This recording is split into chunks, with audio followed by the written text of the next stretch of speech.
এই মুহূর্তে একটা জিনিস সেন্স করতে পারে, একটা অনুভব করতে পারে, যেমনটা একটু আগেই তার গ্র্যান্ডফাদার স্কালি বলেছিল যে তাদের গ্র্যান্ডমাদার কিন্তু তাদের রুটটা, তাদের শিকড়টাকে ট্রেস করতে জানে। আর সেই কারণেই আঙ্কেল হেনরি মায়াকে তৎক্ষণাৎ নিয়ে চলে যায় তার গ্র্যান্ডমাদারের কাছে, কারণ মায়ের চিকিৎসা এখন সম্ভবত তার গ্র্যান্ডমাদারই করতে পারবে। এবং ফাইনালি তারা দুজন সাক্ষাৎ করে, তাদের দুজনের মধ্যে কিছু পারিবারিক আলোচনা করা হয় এবং এখানেই আমরা মায়ের ব্যাপারেও অনেক কিছু জানতে পারি, অর্থাৎ টেলোয়া। চাওলা যখন অন্তঃসত্ত্বা ছিল তখন সে অনেক অসুস্থ হয়ে পড়ে এবং ডাক্তারও সব হাল ছেড়ে দেয়। সেই কারণে চাওলাকে নিয়ে চলে যাওয়া হয় জঙ্গলে সেই নেটিভ মানুষগুলোর কাছে, যেখানেই চাওলা তার বাচ্চার জন্ম দেয়, অর্থাৎ মায়ার মাকে জন্ম দেয়, যার নাম হচ্ছে টেলোয়া। সেই বাচ্চাটা জন্ম নেয় কিছু অদ্ভুত শক্তি নিয়ে এবং পরবর্তীকালে জানা যায় যে মেয়েটা হচ্ছে একটা হিলার, যে কোনো প্রাণীকে বা মানুষকে সুস্থ করে দিতে পারে। তবে সেই অ্যাক্সিডেন্টে টেলোয়াতে মারা যায়, যার কারণে চাওলার মনটা সম্পূর্ণভাবে ভেঙে যায়। চাওলা লক্ষ্য করতে পেরেছিল যে মায়ার মধ্যেও তার মায়ের মতনই কিছু গুণাবলী রয়েছে, আর সেই কারণেই তো মায়াকে দেখলে টালোয়ার কথা মাথায় আসতো তার গ্র্যান্ডমাদারের, আর সেই কারণেই সে মায়াকে তার থেকে একটু দূরে রেখেছে। কথাগুলো মায়ের কাছে খুবই হার্টব্রেকিং ছিল, সেই কারণে মায়া আবারও সেই স্থান ত্যাগ করে চলে যায়। মায়া তারপর চলে যায় উইলসন ফিস্কের সাথে সাক্ষাৎ করার জন্য, অর্থাৎ কিংপিনের সাথে সাক্ষাৎ করার জন্য। কিংপিন চায় যে মায়া চলে আসুক আবার আগের মতন তার কাছে। সে মায়াকে তার নিজের মেয়ের মতন ভালোবাসে এবং সেই কারণটাও সে এক্সপ্লেইন করে যে সে কেন মায়াকে এত ভালোবাসে। তার ছোটবেলাটা খুব একটা ভালো যায়নি, তার একটা অ্যাবিউসিভ পিতা ছিল যে তার মাকে রোজ পেটাতো। তবে একদিন সে রুখে দাঁড়ায়, তার কাছে সেই হাতুড়িটা এখনো রয়েছে যেটা দিয়ে সে তার পিতাকে হত্যা করেছে, এবং তার এই ছোটবেলার ঘটনাটাই ট্রমার আকারে এখনো তাকে ভেতর থেকে হত্যা করছে।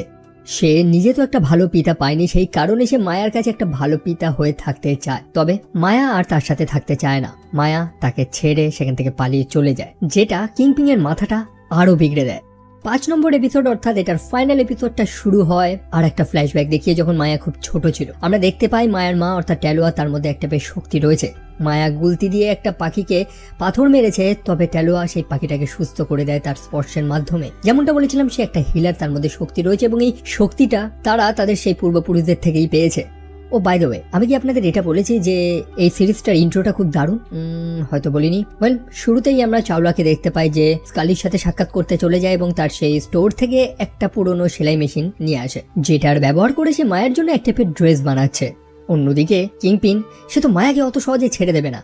সে জানে যে মায়াকে যদি আনতে হয় তাহলে অবশ্যই মায়ের পরিবারকে আগে ধরতে হবে, এবং মায়া বুঝতে পারে যে তার পরিবার হয়তো বিপদে রয়েছে। আর তখন সে সেই পাখিটাকে আবারও দেখতে পায়। যেমনটা দেখছেন, এই পাখিটা খুবই কানেক্টেড, যেটা ইন্ডিকেট করে যে এক নতুন গল্পের সূত্রপাত হবে, একটা নতুন কিছুর আবির্ভাব হবে। অন্যদিকে সেই গ্রামে চক্রদের একটা মেলা বসছে তাদের কমিউনিটি, এবং কিংপিন তার গুন্ডাদের সেখানে পাঠিয়েছে। গুন্ডা বলতে সেই জেন এবং তার লোকেরা, যারা সম্ভবত সেখানে কিছু খারাপ করার জন্যই তো এসেছে।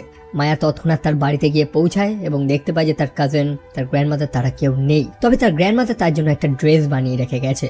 মায়া যখন প্রচন্ড নার্ভাস, সে যখন প্রচন্ড ভয় পেয়ে যায় যে সে কি করবে, কারণ তার সম্পূর্ণ পরিবার এখন বিপদে, সে একা কিভাবে লড়বে, তখন সে তার সামনে তার মাকে দেখতে পায়, যে মায়ের কল্পনায় এসে মায়াকে রাস্তা দেখাতে থাকে। মায়া একা নয়, বরং তার সম্পূর্ণ পরিবার তার সাথে রয়েছে, তার পূর্বপুরুষেরা তার সাথে রয়েছে। আর এটাই তো হচ্ছে ইকো, যে তাদের মধ্যে যে শক্তিটা ছিল, অর্থাৎ সেই সাফা নামক প্রথম চক্র মানুষটা, যে তাদের সেই মানুষগুলোকে গুহা থেকে বাঁচিয়ে এই দুনিয়াতে এনেছিল, যার শক্তি, যার রক্ত মায়ার শরীরেও রয়েছে। আর মায়ার যখন প্রয়োজন পড়বে তখন তার সম্পূর্ণ পরিবার এসে তাকে সাহায্য করবে। এটাই অ্যাকচুয়ালি ইকো।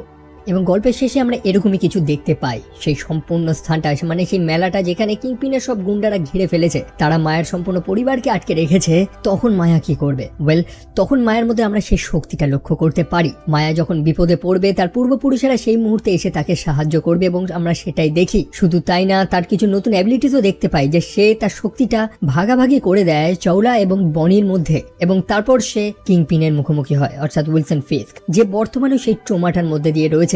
মায়া তার মস্তিষ্কে প্রবেশ করে। উইলসন যে ছোটবেলার থেকে তার পিতার উপরে ঘৃণা করত, তার পিতাকে যে ভয় পেত, যে ট্রমাটা তার মধ্যে ছিল, মায়া তার মস্তিষ্কে প্রবেশ করে সেই ট্রমাটাকে সম্পূর্ণ ধ্বংস করে দেয়। যেটা দেখতে পেয়ে কিংপিন সম্পূর্ণভাবে অবাক। সে নিজে খুবই শকড যে মায়া তার সাথে কি করলো। সে তৎক্ষণাৎ সেই স্থানটা ত্যাগ করে তার লোকজনদের নিয়ে সেখান থেকে চলে যায়। অন্যদিকে সে জেন নামক সে গুন্ডাটা, যে হাতে একটা আরপিজি নিয়ে অলমোস্ট সেখানে একটা বাওয়াল মাচাতোই, তবে আঙ্কেল হেনরি সময় মতন তার ঠিকানা লাগিয়ে দিয়েছে। আর কি, সবাই মোটামুটি জানে বেঁচে গেছে। মায়া তার গ্রাম ত্যাগ করে আবারও চলে যাবে, তার একটা আলাদা জীবন রয়েছে। সে সবার সাথে একবার শেষবারের মতন সাক্ষাৎ করে এবং তাদেরকে বিদায় জানিয়ে সেখান থেকে চলে যায়। এই সম্পূর্ণ সিরিজটাতে একটা দুর্দান্ত মিউজিক ইউজ করা হয়েছে, বেশ কিছু গান ইউজ করা হয়েছে, যেটা এটাকে মার্ভেলের অন্যান্য সিরিজগুলোর থেকে সম্পূর্ণ ডিফারেন্ট বানায়। আমরা আবারও কিংপিনকে দেখতে পাই, যে নিউজ চ্যানেল দেখছে এবং কিছু পলিটিক্যাল জিনিস সেখানে দেখানো হচ্ছে, যে শহরের মেয়রদের একটা রেস চলছে যে কে মেয়র হবে, এবং কিংপিনের মধ্যে আমরা একটা উৎসাহ লক্ষ্য করতে পারি। হয়তো ভবিষ্যতে তাকে আমরা মেয়র রূপে দেখব। এখন ডেয়ারডেভিলেরও আর একটা গল্প আসছে খুবই শীঘ্রই, বাকি স্টোরিটা হয়তো সেখানেই জানতে পারবো। আর এখানেই ইকো সিরিজটা সম্পূর্ণ গল্প শেষ হয়।